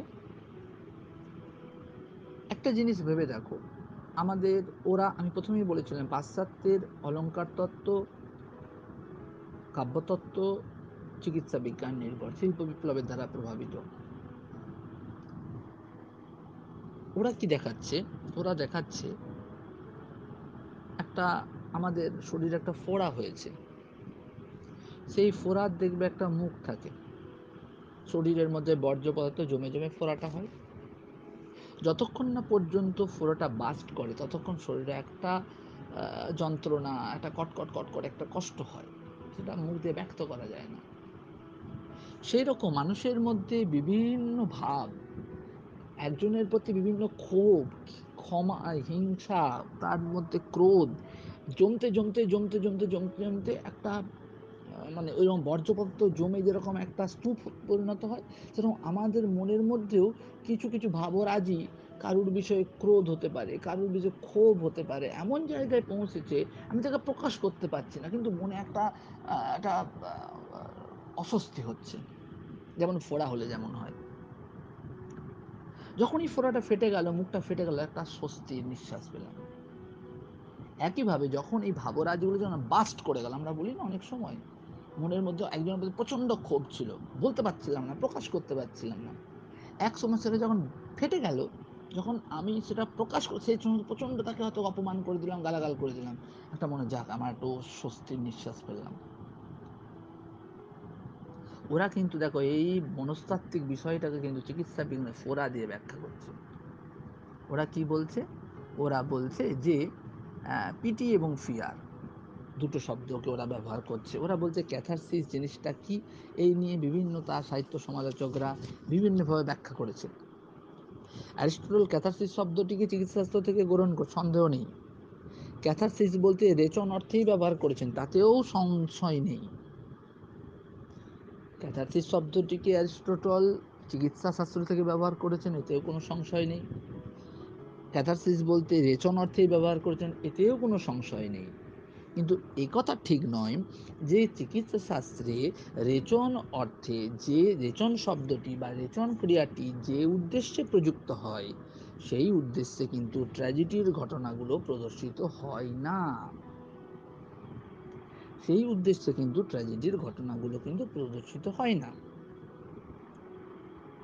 ঠিক আছে? তাহলে কোন দিক দিয়ে সেই জিনিসটা প্রদর্শিত হয়ে থাকে? আমি তো ওই যে বললাম দেহের পরিশোধন বা ভাবমোক্ষণ, এই অর্থে ক্যাথারসিস শব্দটিকে ব্যবহার করা হচ্ছে। বিষয়টা হচ্ছে এই রকম যে এই যে ট্র্যাজেডির সাথে সাথে পিটি এবং ফিয়ার দুটি শব্দকে ব্যবহার করা হচ্ছে। মনে করা হয় যে পিটি এবং ফিয়ার মানে করুণা বা ভয়ের আঘাতে মানব হৃদয়ে যে আবেগ উৎপন্ন হয়, সেই আবেগ মোক্ষণ হয় ক্যাথারসিসের শুদ্ধিকরণের মাধ্যমে। অর্থাৎ কি বলতে হবে, বিষয়টা এই রকম যে ক্যাথারসিস শব্দটিকে তিনি উদ্রেক বা রেচন অর্থেই ব্যবহার করেছেন। অ্যারিস্টটল তিনি কি বলতে চেয়েছেন? তিনি বলতে চেয়েছেন ভয়ানক এবং শোচনীয় ঘটনা পিটি এবং ফিয়ার ভয়ানক এবং শোচনীয় ঘটনাকে এমনভাবে দর্শকের সামনে উপস্থাপিত করতে হবে ট্র্যাজেডির মাধ্যমে, যাতে করে দর্শকের মনে একটা ভয়ের শিহরণ হয়, শোচনার শোচনা উৎপন্ন হয়, আত্মশোচনা হয়, যাতে করে ভয় শিহরণের মাত্রায় এবং শোচনা দ্রবীভাবের মাত্রায় পৌঁছায়। কি বললাম? ক্যাথারসিস শব্দটিকে তিনি রেচন বা উদ্রেক অর্থেই ব্যবহার করেছেন। তিনি বলতে চেয়েছেন দর্শকের সামনে ট্র্যাজেডির মাধ্যমে ভয়ানক বা শোচনীয় ঘটনাকে এমনভাবে উপস্থাপিত করতে হবে যাতে করে দর্শকের মনে ভয়ের একটা শিহরণ হয়, শিউরে ওঠে দর্শক, তার আত্মশোচনা হয়। কি করলাম, এটা করা উচিত হয়নি। ওই রকম একটা সৎ চরিত্র নায়ক, তার জীবনে যদি এইরকম পরিণতি হয়, তার জীবনে যদি এইরকম ভয়ানক এবং শোচনীয় ঘটনা ঘটে, তাহলে আমি তো আমার জীবনে অনেক অন্যায় করি, তাহলে আমার জীবনের কি অবস্থা হবে? অতএব যাতে করে ভয় শিহরণের মাত্রায় এবং শোচনা দ্রবীভাবের মাত্রায় পৌঁছাবে, এমনভাবে সেটাকে উপস্থাপিত করতে হবে। এই মাত্রায় পৌঁছানোর নামই হচ্ছে পারগেশন অফ দিস ইমোশনস। কোথা থেকে শুরু করেছিলাম? অ্যারিস্টটল ট্র্যাজেডির সাথে একটি বাক্য যোগ করেছেন, ট্র্যাজেডি শব্দটির অর্থ নিয়ে বিশেষ একটি শব্দ যোগ করেছেন, through pity and fear, pity এবং ফিয়ারের দ্বারা, effecting the proper purgation of this emotions. অর্থাৎ পিটি এবং ফিয়ারের দ্বারা আমাদের ভয়টাকে শিহরণের জায়গায় নিয়ে যেতে হবে, আমাদের এবং শোচনাটাকে, আত্মশোচনাটাকে, আমাদের আত্মশোচনা মনটাকে যদি বিগলিত করে, দ্রবীভূত করে, সেই জায়গায় নিয়ে যেতে হবে। এই মাত্রায় পৌঁছানোর নামই কার দ্বারা? পিটি এবং ফিয়ারের দ্বারা। অর্থাৎ ভয়ানক এবং শোচনীয় ঘটনা দর্শকের সামনে উপস্থাপনের মাধ্যমে পাঠকের চিত্তে, দর্শকের চিত্তে যে ওই রকম একটা ভয়ের শিহরণ হবে, শিউরে উঠবে ভয়ে মানুষটা, তার শোচনা হবে, আত্মশোচনা হবে, ওর যদি এরকম হয় তাহলে আমার জীবনে কি আসতে চলেছে। এই এই মাত্রায় পৌঁছানোর নামই হলো পারগেশন অফ দিস ইমোশন। ঠিক আছে? ক্যাথারসিস শব্দটি কিন্তু রসনিষ্পত্তির মাত্রা নির্দেশ করবার জন্যই কিন্তু ব্যবহৃত হয়েছে কিন্তু। ঠিক আছে? ওই যে বললাম, পিটি এবং ফিয়ার করুণা বা ভয়ের আঘাতে মানব হৃদয়ে এমন একটা শিহরণ জাগাতে হবে ভয়ের, অনুশোচনার এবং আবেগের। সেই আবেগ মোক্ষণ হয়, মুক্তি হয়, আবেগের মুক্তি হবে ক্যাথারসিস এবং শুদ্ধিকরণের মাধ্যমে। ইংরাজিতে ক্যাথারসিসের শব্দটির আলোচনা ভারতীয় অলঙ্কার শাস্ত্রের রসতত্ত্বকে বাদ দিয়ে অসম্ভব। দেখো, ঋগ্বেদে রস শব্দটিকে উল্লেখ করলেও রসবাদের উন্মেষ কিন্তু অনেক পরে হয়েছে। ঋষি যদিও বলছেন রসো বৈশ রসং হি এবায়ম লব্ধানন্দী ভবতি, বলছে যে তিনি রসঘন, তার কণা মাত্র লাভ করেই পরমানন্দ লাভ করে। ভরতমুনি রসের সংজ্ঞা দিলেন না, তিনি বললেন নহি রসাদৃতে কশ্চিৎ অর্থ প্রবর্তন, যেটাও বললেন। তিনি রসসূত্রের কথাও বললেন, রসের সংজ্ঞা দিলেন, তিনি বললেন বিভাবানুভব ব্যভিচারী সংযোগ আর রস নিষ্পত্তি বললেন। অ্যারিস্টটল কিন্তু বিভাব অনুভব ব্যভিচারীর ভাবের কথা বললেন, কারণ ভাব নিয়ে কিন্তু পাশ্চাত্যরা আলোচনা করে না। অ্যারিস্টটল কিন্তু এই বিষয়ে কেবল করুণা এবং ভয়ের কথা উল্লেখ করলেন। এই ভয় বা করুণা সংজাত উৎপন্ন হবে, এই ভয় এবং করুণা অনুশোচনা বা উৎপন্ন হবে কোথায়? দর্শকের হৃদয়ে। দর্শক কি হয়ে পড়বেন?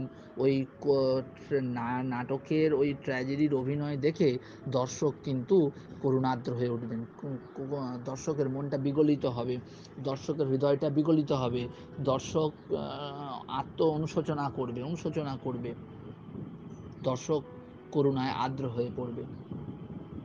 আমরা লক্ষ্য করি রাজা ওয়াদিপিউসের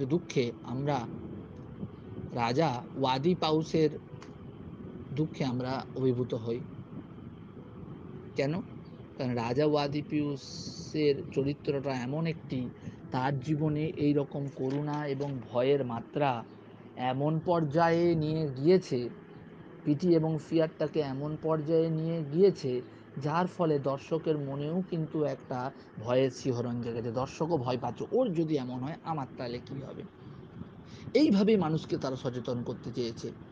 পাশ্চাত্য কিন্তু বিয়োগান্তক, কিন্তু বিয়োগান্তক পরিণতির দ্বারা কিন্তু পাঠককে আনন্দ অনুভূতি করতে পাঠককে শিক্ষা দিতে চায়। ভারতীয় কাব্যশাস্ত্রে কিন্তু ওরা কিন্তু দুঃখের দ্বারা করুণায় অভিভূত হচ্ছে। ভারতীয় কাব্যশাস্ত্র কিন্তু কাব্যের আনন্দ হলো হ্লাদৈকময়ী। ভারতীয় কাব্যশাস্ত্রে আবেগসমূহ এমনভাবে ক্রিয়া করে যে এখানে গ্রিফ মানে অনুশোচনা এবং হরর ভয়টাও কিন্তু আনন্দে রূপান্তরিত হয়। অ্যারিস্টটলের কাব্যদর্শন তাই ভারতীয় অলঙ্কার শাস্ত্রের আলোচনার ক্ষেত্রে যথেষ্ট প্রাসঙ্গিক। কিন্তু দার্শনিক সক্রেটিস গ্রিক দেশের মধ্যে দার্শনিকদের মধ্যে উল্লেখযোগ্য ছিলেন। তার মতে সুন্দর বস্তু হিতকর বলেই তা সুন্দর। আচ্ছা, এটা মাথায় রাখবে। অ্যারিস্টটলের দার্শনিক গ্রন্থের নাম কি? মেমোরাবিলিয়া। মেমোরাবিলিয়া, MEMORABILIA। তাহলে আমরা যে জায়গায় ছিলাম, যে ভারতীয় অলঙ্কার শাস্ত্রে ভাবগুলো আবেগগুলো এমনভাবে ক্রিয়া করে যে গ্রীব বা হরর অর্থাৎ অনুশোচনা এবং ভয়ও কাব্যানন্দে রূপান্তরিত হয়। কিন্তু অ্যারিস্টটল কি ক্ষেত্রে কি বলে, ওদের রসনিষ্পত্তির ক্ষেত্রে কি বলছে, ওদের ভয় এবং করুণার দ্বারা পাঠকের মনে একটা শিক্ষা দিতে চায়, একটা রসনিষ্পত্তির কথা বলে, অন্যভাবে রসনিষ্পত্তি বলছে। এই ভয় এবং করুণাই কিন্তু দর্শকের হৃদয়ে উৎপন্ন হয়। দর্শকরা ওটা দেখে করুণার্দ্র হয়ে ওঠে, তার নিজের জীবনের কথা সে ভাবতে থাকে।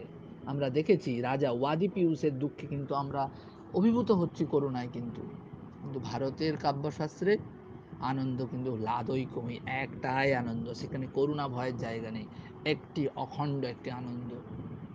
এখানে ভয় এবং করুণাও কিন্তু কাব্যানন্দে কিন্তু পরিণত হয়েছে। অতএব যে যাই বলুক, এই ক্যাথারসিস শব্দটাকে নিয়ে আমাদেরকে মাথায় রাখতে হবে, ক্যাথারসিস শব্দটিকে তিনি কিন্তু অ্যারিস্টটল কিন্তু শিল্পসূত্র দিয়েই কিন্তু ব্যাখ্যা করেছেন। তিনি কিন্তু মানসিক পরিশোধন, নৈতিক উন্নয়ন, ভয় শোচনার পরিণমন এই অর্থে কিন্তু ব্যবহার করেননি। তিনি বলতে চেয়েছেন যে তিনি এই রেচন বা উদ্রেক অর্থেই ক্যাথারসিস শব্দটাকে ব্যবহার করেছেন। কিন্তু যেটা বলতে চাইছেন এই কথাটা কিন্তু সাধন কুমার ভট্টাচার্য অ্যারিস্টটলের পোয়েটিক্যাল সাহিত্যতত্ত্বের গ্রন্থও বলছেন। তারও মত এটাই যে অ্যারিস্টটল ভয়ানক এবং শোচনীয় ঘটনাকে দর্শকের সামনে এমনভাবে উপস্থাপিত করার কথা বলছেন এই ট্র্যাজেডির মাধ্যমে, যাতে করে দর্শকের মনে ভয়ের শিহরণ হয়, একটা আত্মশোচনা হয়, যাতে ভয় শিহরণের মাত্রায় পৌঁছায়, শিহরিত হয়, এবং শোচনা যেন আমাদের হৃদয় থেকে বিগলিত করে দেয়। এই যে শোচনাতে আত্মশোচনা করছি, অনুশোচনা করছি, শিহরণ ঘটাচ্ছে, এরই নাম হচ্ছে পারগেশন অফ দোজ ইমোশনস। ঠিক আছে? পাশ্চাত্যেও কিন্তু ওরা কিন্তু বিবাহ ব্যভিচারী সংযোগ নিষ্পত্তি বলছে না, কিন্তু ওরা বলতে চাইছে করুণা ভয়ের দ্বারাই কিন্তু এই রস উৎপন্ন হয়। এই ভয় এবং করুণার দ্বারাই কিন্তু দর্শকের হৃদয় করুণা ভয় সঞ্জাত হয় দর্শকের হৃদয়ে, এবং দর্শকরা কি ওঠে, করুণার্দ্র হয়ে ওঠে। অ্যারিস্টটলের শিল্প চেতনার সাথে সঙ্গতি রেখেই কিন্তু এই যদি ব্যাখ্যাটা যদি করা ছাড়া কিন্তু কোনো উপায় কিন্তু নেই। এটা হচ্ছে একটা উল্লেখযোগ্য বিষয়। আর অ্যারিস্টটলের আরেকটা বিষয় যেটা সমানভাবে ক্যাথারসিস ছাড়াও, তাহলে ক্যাথারসিসের যদি বাংলা বলতে হয় তাহলে বলতে হবে ভাবমোক্ষণ, পিটি এবং ফিয়ারের দ্বারা কিন্তু হবে। অ্যারিস্টটল চিকিৎসা শাস্ত্র থেকে এই ক্যাথারসিস শব্দটাকে ব্যবহার করেছেন, রেচন অর্থেই ব্যবহার করেছেন, মোক্ষণ অর্থেই ব্যবহার করেছেন, উদ্রেক অর্থেই ব্যবহার করেছেন, কিন্তু তা নয়, চিকিৎসা শাস্ত্রের রেচন ক্রিয়াটি যে অর্থে প্রযুক্ত হয় সেই উদ্দেশ্যে কিন্তু ট্র্যাজেডির ঘটনা কিন্তু নাটকে প্রদর্শিত হওয়ার পক্ষে কিন্তু তিনি কথা বলেননি। ঠিক আছে? আর একটি শব্দ আসবে, অনুকরণ। প্লেটো অনুকরণ বলতে গেলে শুধুমাত্র নকল বুঝিয়েছেন, যেটাকে যান্ত্রিক অনুকরণের কথা প্লেটো বলেছেন। তিনি বলছেন যে আর্ট ইজ ইমিটেশন। ঠিক আছে? তিনি এই কথাটাই বলছেন। অনুকরণ শব্দটার ব্যাপার। ইনি বলছেন মাইমেসিস, উনি বলছেন ইমিটেশন। প্লেটো অনুকরণ বলতে বুঝিয়েছেন নকল, মানে যান্ত্রিক হুবহু অনুকরণ বুঝিয়েছেন। অ্যারিস্টটল কিন্তু অনুকরণ বলতে ২ রকম বুঝিয়েছেন। অ্যারিস্টটল যেমন যান্ত্রিক অনুকরণের কথাও বলেছেন, সেরকম সৃজনাত্মক অনুকরণের কথাও বলেছেন। তো অ্যারিস্টটলের কাব্যতত্ত্বে অনুকরণ শব্দটা শুধু নকল নয়, যান্ত্রিক অনুকরণ নয়, সৃজনাত্মক অনুকরণ। কবিকে প্রতিনিয়তই সৃষ্টি করতে হয়। কবি জীবনকে অনুকরণ করেন, কিন্তু সেই জীবনকে প্রকৃতি থেকে, এই বিশ্ব প্রপঞ্চ থেকে বিভিন্ন উপকরণ সংগ্রহ করে কবি তাহার কাব্য জগৎটাকে নির্মাণ করেন। কিন্তু সেই নির্মাণটা কিন্তু হুবহু প্রকৃতি অনুসারী, কিন্তু হুবহু প্রকৃতিকে অনুকরণ করে না। তার সাথে কবি আপন মনের মাধুরী মিশায়ে রং বর্ণে রঞ্জিত করে তা কিন্তু প্রকাশ করে। ঠিক আছে? অতএব কবি জীবনকে অনুকরণ করেন, এই কথাটির অর্থ হলো কবি জীবনকে নতুন দৃষ্টিভঙ্গি থেকে, নতুন আঙ্গিকে কিন্তু প্রকাশ করে। ঠিক আছে? আর একটা কথা বলেই দিতে হবে, ট্র্যাজেডির ৬টি অঙ্গের মধ্যে তো লাস্ট অঙ্গ আমরা বলেছি, একটা অঙ্গ অবশ্যই বলেছি আমরা দৃশ্য। অ্যারিস্টটল দৃশ্যকে সাহিত্য সমালোচনার ক্ষেত্রে খুব একটা গুরুত্ব দেননি। তিনি প্লটকে গুরুত্ব দিয়েছেন, তারপরে চরিত্রকে গুরুত্ব দিয়েছেন, তারপরে তিনি আরেকটা বিষয়কেও তিনি গুরুত্ব দিয়েছেন, প্লট, চরিত্র এবং হচ্ছে ভাবনা, থট। তিনি দৃশ্যকেও, সঙ্গীতকে এবং রচনারীতিকে কিন্তু বহিরঙ্গ রূপে উল্লেখ করেছেন। দৃশ্য, তার মধ্যে দৃশ্য হলো প্রযোজনার অঙ্গ। ঠিক আছে? পোয়েটিক্স নামক এই গ্রন্থটি তার এত সব বৈশিষ্ট্যের জন্য, কিন্তু মাথায় রাখতে হবে পোয়েটিক্সটা কিন্তু মূলত কিন্তু অ্যারিস্টটলের গ্রন্থ যে পোয়েটিক্স, সেটা কিন্তু মূলত ট্র্যাজেডি নির্ভর, বলে ট্র্যাজেডির তত্ত্বই যেন এই পোয়েটিক্সে বর্ণিত হচ্ছে। মহাকাব্যের থেকেও ট্র্যাজেডির শ্রেষ্ঠত্ব প্রতিপাদন করা হয়েছে। অ্যারিস্টটলের মধ্যে শিল্প আমাদেরকে আনন্দ দেয়, কারণ কি? শিল্প হচ্ছে সুন্দর। শিল্প একদিকে যেমন ভাবের, বোধের কর্ম, অন্যদিকে শিল্প একটি বৌদ্ধিক কর্ম। শিল্পের বিশ্লেষণের ওপরে কিন্তু অ্যারিস্টটল অনেকটা জোর দিয়েছেন। তার মতে মনে রাখতে হবে শিল্প একটি অখণ্ড ব্যাপার, সাহিত্য একটা অখণ্ড ব্যাপার। ঠিক আছে? এই অখণ্ডতা আছে বলেই শিল্পের মধ্যে সুন্দর হয়ে ওঠে, সার্থক হয়ে ওঠে। অ্যারিস্টটলের কাব্যতত্ত্বের গৌরবও কিন্তু অখণ্ডতাই, কিন্তু কাব্যকে তিনি অখণ্ডভাবে ব্যাখ্যা করেছেন। প্রাচ্যের আলংকারিকরাও কিন্তু সাহিত্যকে, শিল্পকে অখণ্ড হিসাবেও ব্যাখ্যা করেছেন। আমরা যদি কুন্তকের কাব্যমীমাংসায়, কুন্তকের বক্রোক্তিজীবিতে যাই, সেখানেও কিন্তু সাহিত্যকে তিনি অখণ্ড বলেই ব্যাখ্যা করছেন। আমরা বলি সাহিত্যের মধ্যে, কাব্যের মধ্যে শব্দ, অর্থ, গুণ, রস রয়েছে, কিন্তু বেসিক্যালি এই ব্যাখ্যাটা সম্ভব নয়। সাহিত্য বা কাব্য একটা অখণ্ড বিষয়। অখণ্ডতাই সাহিত্যকে বা শিল্পকে সুন্দর করে তোলে, সার্থক করে তোলে। অ্যারিস্টটলের কাব্যতত্ত্বের গৌরব কেন? অখণ্ডতাতেই অ্যারিস্টটলের কাব্যতত্ত্বের গৌরব, অর্থাৎ পোয়েটিক্সের গৌরবে অখণ্ডতার কারণেই। তিনি শিল্পকে ভাবের যেমন কর্ম বলেছেন, বোধের সেরকম কর্ম বলেছেন, সেরকম একটা বৌদ্ধিক কর্মরূপে বলেছেন। শিল্প আমাদেরকে আনন্দ দেয়, অলৌকিক আনন্দ দেয়, কারণ শিল্পটা তো সুন্দর। ঠিক আছে? অতএব কিন্তু এই শিল্পটা সুন্দর, সত্যম শিবম সুন্দরম, beauty is truth, truth beauty. শিল্প একটি অখণ্ড বিষয়, অখণ্ডতার জন্য শিল্প সুন্দর, কাব্য সুন্দর, সাহিত্য সুন্দর, এটা আমাদের কাছে সার্থক। এই প্রসঙ্গে একটি কথা খুবই উল্লেখযোগ্য, অ্যারিস্টটল কিন্তু শিল্পের সামান্য ধর্ম অনুকরণ, এই কথাটা কিন্তু অ্যারিস্টটল বলছেন না। এই কথাটি পাওয়া যাচ্ছে শিল্পের সামান্য ধর্মই হচ্ছে অনুকরণ, ইমিটেশন। এই কথাটি কিন্তু আমরা প্লেটোর রচনাতে পাচ্ছি। খুব সম্ভবত তার আগেও এই কথাটি গ্রিসে প্রচলিত ছিল। অনুকরণ কথাটি শুনলেই মনে হয় যে স্বাধীনতার, মানে কল্পনার কোনো ক্ষেত্র নয়, এখানে কল্পনার কোনো সুযোগই নেই। আমরা বলি না, যদৃষ্টম তদ্লিখিতম, যদৃষ্টম তদ উল্লিখিতম, মানে যান্ত্রিক অনুকরণ, আমি যেটা আগে বললাম। অ্যারিস্টটল কিন্তু যখন বলেন যে শিল্প অনুকরণী, আর্ট ইজ ইমিটেশন মাইমেসিস, তখন তিনি কিন্তু সংকীর্ণ অর্থে কিন্তু বললেন না। ঠিক আছে? তিনি বললেন যে শিল্পীরা imitates things as they ought to be। অর্থাৎ তিনি যেমন তার গুরু প্লেটোর যান্ত্রিক অনুকরণকেও স্বীকার করেছেন, সেই রকম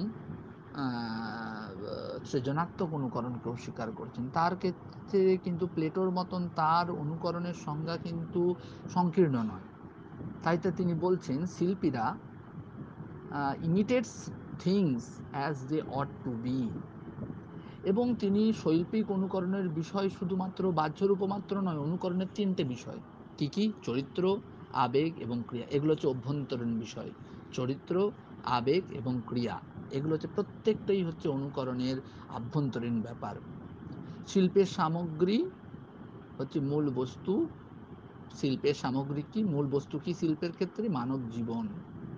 মানব জীবন, মানসিক ও আত্মিক, এবং মানব জীবনের মানসিক, আত্মিক এবং শারীরিক আচরণ। অনুকরণ শব্দটির যদি খাঁটি অর্থ ধরি তাহলে বলবো লাইকনেস, সারূপ্য। ঠিক আছে, রিপ্রোডাকশন অফ দ্য অরিজিনাল, এটাকেই বলতে হবে। অনুকরণ মানে হচ্ছে রিপ্রোডাকশন অফ দ্য অরিজিনাল। ঠিক আছে, তবে সিম্বলিক রিপ্রেজেন্টেশন কিন্তু নয়। অনুকরণের খাঁটি অর্থ হচ্ছে সারূপ্য, লাইকনেস, মূলের পুনরনুকরণ, রিপ্রোডাকশন অফ দ্য অরিজিনাল। তবে সিস্টেম সিম্বলিক রিপ্রেজেন্টেশন কিন্তু নয়। ঠিক আছে, এই একটা বিষয় অত্যন্ত উল্লেখযোগ্য। দ্বিতীয় কথাটা হচ্ছে শিল্পের মূলের যথাযথ শিল্প মূলের যথাযথ অনুকরণ নয়, এটা মাথায় রাখতে হবে। শিল্প, আর্ট, অরিজিনালের যথাযথ মানে হুবহু, যদৃষ্টম যদৃষ্টম তদ্লিখিতম এইরকম অনুকরণ নয়। বস্তু স্রষ্টার মনে যেরূপ প্রতিভাত হয় সেই রূপের উপস্থাপনা। একটি বস্তু শিল্পীর মনে, স্রষ্টার মনে যে রূপে প্রতিভাত হয় তা দৃষ্টিভঙ্গির উপর নির্ভর করছে। স্রষ্টার বা সৃষ্টিকারী শিল্পীর সেই রূপের উপস্থাপনা। শিল্পীর আবেদন কি? শিল্পের আবেদন কিন্তু বুদ্ধিতে নয়, শিল্পের আবেদন হচ্ছে অনুভবে, কল্পনাবৃত্তিতে। শিল্প সত্যের রূপাভিব্যক্তি, সত্যের ধারণা মাত্র কিন্তু নয়। শিল্পের জগৎ অবাস্তব, অলৌকিক জগৎ, মায়ার জগৎ। ঠিক আছে, অতএব শিল্প বিভিন্ন সময়ে প্রকৃতিকে অনুকরণ করার চেষ্টা করে, এটাও কিন্তু মাথায় রাখা দরকার। ঠিক আছে, প্লেটোর কাছে বাস্তব ছিল একটা আইডিয়া, প্লেটোর কাছে বাস্তব ছিল আইডিয়া। তিনি ওই জন্যই বলছেন শিল্প হচ্ছে অনুকরণের অনুকরণ। কবিরাজ প্লেটো পরিষ্কার বলছেন বাস্তব জগৎ হচ্ছে একটা আইডিয়া মাত্র, একটা সামান্য। তিনি সামান্যকে গুরুত্ব দিয়েছেন, বিশেষকে কিন্তু গুরুত্ব দেননি। কিন্তু তার মতে কবিরা বস্তু জগৎকেই অনুকরণ করে। শিল্প হচ্ছে অনুকরণের অনুকরণ। Copy of copy twice remove from the truth. Copy of copy twice remove from the truth. অ্যারিস্টটলের কাছে শিল্প কিন্তু অনুকরণ নয়। প্লেটো বলছেন বাস্তব হচ্ছে আইডিয়া, বাস্তব হচ্ছে সামান্য। কবিরা বস্তু জগৎকে হুবহু অনুকরণ করবেন। অতএব শিল্প হচ্ছে অনুকরণের অনুকরণ। ঠিক আছে, copy of the copy twice remove from the truth মানে কি হচ্ছে? ভেবে নাও, একটা ইউনিভার্সাল ট্রুথ রয়েছে, চিরসত্য রয়েছে, শাশ্বত সত্য রয়েছে। বিশ্ব প্রপঞ্চ কে নির্মাণ করছেন? পরম ব্রহ্মা, সৃষ্টিকর্তা নির্মাণ করছেন। তিনি কিন্তু ওই ইউনিভার্সাল ট্রুথকে অনুসরণ করেই, অনুকরণ করেই আমাদের এই বিশ্ব প্রপঞ্চ নির্মাণ করলেন। কাকে অনুকরণ করলেন? এই আমাদের সৃষ্টিকর্তা ওই যে ইউনিভার্সাল ট্রুথ রয়েছে সেটাকে কিন্তু অনুকরণ করলেন। কিন্তু তিনিও কিন্তু যদি ইউনিভার্সাল ট্রুথের যদি অনুকরণ করতে পারতেন, পুরোপুরি যদি করতে পারতেন, তাহলে কিন্তু আমাদের মধ্যে এই বিশ্ব প্রপঞ্চের মধ্যে এত খামতি থাকতো না, সবই পূর্ণ হতো, প্রত্যেকটাই স্বয়ং সম্পূর্ণ হতো, প্রত্যেকটাই ইউনিক হতো। তা তো আমাদের বিশ্ব প্রপঞ্চের সব কিছু ইউনিক নয়। অতএব ভগবানও কিন্তু ওই ইউনিভার্সাল ট্রুথ থেকে হুবহু অনুকরণ করেছেন, পুরোপুরি কিন্তু প্রোডাকশন কিন্তু হয়নি। ঠিক আছে, এই যে ভগবান বা ঈশ্বর বা সৃষ্টিকর্তা তার নাম যাই হোক না কেন, তিনি যেই বিশ্ব প্রপঞ্চকে রচনা করলেন, সেখানে সমবায় কারণ, অসমবায় কারণ, নিমিত্ত কারণ রয়েছে। সে তার আমরা কাব্যপ্রকাশে পেয়েছি, সে একটা নিয়মের বেড়াজালে নিয়ন্ত্রিত। নিয়তিকৃত নিয়ম রহিতাং লাদৈকময়ী অনন্য পরতন্ত্রাম নবরসরুচিরাম নির্মিতি মাদধতি ভারতী কবের জয়তী। তিনি তো একটা নিয়মের গণ্ডির মধ্যে আবদ্ধ, তার বাইরে তো তার যাওয়ার ক্ষমতা নেই। ঠিক আছে? অতএব তিনি কিন্তু ওই ইউনিভার্সাল ট্রুথে যেটা চিরসত্য, শাশ্বত সত্য, সেটাকেও কিন্তু হুবহু অনুকরণ করতে তাকে অনুকরণ করেছেন। কিন্তু যদি সেইটাই ঘটাতে পারতেন ইউনিভার্সাল ট্রুথে, তাহলে আমরা সবাই স্বয়ংসম্পূর্ণ হতাম। তাহলে তিনি ভগবান বা ঈশ্বর, তিনি ওই ইউনিভার্সাল ট্রুথকে অনুকরণ করে আমাদের বিশ্ব প্রপঞ্চ নির্মাণ করলেন। বিশ্ব প্রপঞ্চকে দেখে কবিরা তার সৃষ্ট জগৎ নির্মাণ করছেন। অপারে কাব্য সংসারে কবির এক প্রজাপতি যথাসময় রোচতে বিশ্বম তথৈদং পরিবর্ততে। কবিরা কিন্তু, শিল্পীরা কিন্তু ভগবানের দ্বারা সৃষ্ট এই জগৎকে অনুসরণ করে তার সৃষ্ট জগৎকে নির্মাণ করছেন। তাহলে কবির সৃষ্ট জগৎটাই হচ্ছে কাব্যের জগৎ। তাই বলছে কবিরা বস্তু জগৎকে, মানে ভগবানের দ্বারা সৃষ্ট জগৎকে অনুকরণ করে। তাই শিল্পটা কি? অনুকরণের অনুকরণ। ভগবান একটা অনুকরণ করেছে ইউনিভার্সাল ট্রুথ থেকে, সেখান থেকে কবিরা একটা সেইটাকে অনুকরণ করছে। তাই বলছি copy of copy twice remove from the truth. Truth মানে ইউনিভার্সাল ট্রুথ, রিপাবলিক গ্রন্থে রয়েছে। কিন্তু অ্যারিস্টটলের কাছে শিল্প অনুকরণের অনুকরণ নয়, সত্য থেকে ২ ধাপ দূরে নয়, এটা প্লেটোর মত। অ্যারিস্টটল বলছে না না না না, শিল্প রিপ্রোডাকশন অফ দ্য অরিজিনাল নয়, শিল্প অনুকরণের অনুকরণ নয়, শিল্প হচ্ছে সত্য থেকে ২ ধাপ দূরেও নয়, বরঞ্চ বস্তু অপেক্ষা শিল্প সত্যের অনেক কাছাকাছি। শিল্প প্রকাশ করে সামান্যকে, বিশেষকে নয়। বস্তু অপেক্ষা শিল্পে সত্যের অনেক কাছাকাছি। সবসময় মাথায় রাখবে, শিল্প কিন্তু সত্যের অনেক কাছাকাছি, কখনোই অনেক দূরে নয়, ২ ধাপ দূরে নয়, সত্য থেকে ২ ধাপ দূরে তো নয়ই। শিল্প অনুকরণের অনুকরণ নয়, রিপ্রোডাকশন অফ দ্য অরিজিনাল নয়, অনুকরণের অনুকরণ নয়, copy of copy twice remove from the truth নয়, যেটা রিপাবলিক গ্রন্থে প্লেটো বলছেন। বরঞ্চ শিল্প সত্যের কাছাকাছি, কারণ শিল্প প্রকাশ করে সামান্যকে, বিশেষকে নয়। ঠিক আছে? আমি আরেকটা চেষ্টা করব, এবং মাথায় রাখবে, কাব্য মানুষের জীবনের সামান্য সত্যকে, যেটা ইউনিভার্সাল, সেটাকেই প্রকাশ করে, অবশ্য বিশেষের মাধ্যমে। সবসময় কাব্য মানুষের জীবনে ইউনিভার্সাল যে ট্রুথ, সামান্য যে সত্য, সেটাকে প্রকাশ করে কিসের মাধ্যমে? বিশেষের মাধ্যমে, ব্যক্তির মাধ্যমে। অতএব তিনি কিন্তু প্লেটো অ্যারিস্টটলের মধ্যে এইখানে কিন্তু একটা মতভিন্নতা কিন্তু আমরা লক্ষ্য করতে কিন্তু পারি, যেটা প্লেটো বলছেন, অ্যারিস্টটল কিন্তু সেই দিক থেকে কিন্তু ভিন্ন মতের কিন্তু অনুসারী। আমরা চেষ্টা করব আর একটা বিষয় নিয়ে আলোচনা করতে, সাহিত্য কি, শিল্প কি প্রকৃতির অনুকরণ, এইটা নিয়ে কিন্তু আমরা আলোচনা করব। তাহলে জিনিসটা পরিষ্কার আমাদের কাছে হবে। কারণ তোমরা কালকেই আমরা বলেছিলাম, অ্যারিস্টটল কিন্তু সামান্যের অভিব্যক্তি সম্ভবের কথা বলেছেন, কিন্তু বিশেষের আশ্রয়ে। ঠিক আছে? কিন্তু প্লেটো কিন্তু কখনোই, কিন্তু প্লেটো পরিষ্কার বলছে যে বিশ্বের সমস্ত বিশেষের মূলে রয়েছে সামান্য আইডিয়া। তার কথাটাই হচ্ছে বিশেষের মূলে রয়েছে সামান্য আইডিয়া। সেই সামান্য আইডিয়ার যে আদর্শ, সেটা ঈশ্বরের মধ্যে বিচরণ করে। গুরুর মতে যে সামান্যের বাস্তব সত্তা আছে, শিষ্যের মতে সামান্যের বাস্তব সত্তা নেই, সামান্য একটা মানসিক ধারণা মাত্র, বিশেষই একমাত্র বাস্তব। এবং বিশেষের মাধ্যমেই কিন্তু কাব্য মানুষের জীবনের ইউনিভার্সাল ট্রুথকে, সামান্য সত্যকে প্রকাশ করে। কাব্য বা সাহিত্য বা শিল্প কখনোই প্লেটোর মতে যেটা ২ ধাপ দূরে সত্য থেকে, কখনোই নয়, বরঞ্চ শিল্প অনেক কাছাকাছি, সত্যের অনেক কাছাকাছি, বস্তু জগতের থেকেও সত্যের অনেক কাছাকাছি। কারণ শিল্প প্রকাশ করে সামান্যকে, বিশেষকে নয়, কিন্তু বিশেষের মাধ্যমে কিন্তু সামান্যকে প্রকাশ করে। এইটাই হলো অ্যারিস্টটলের মত।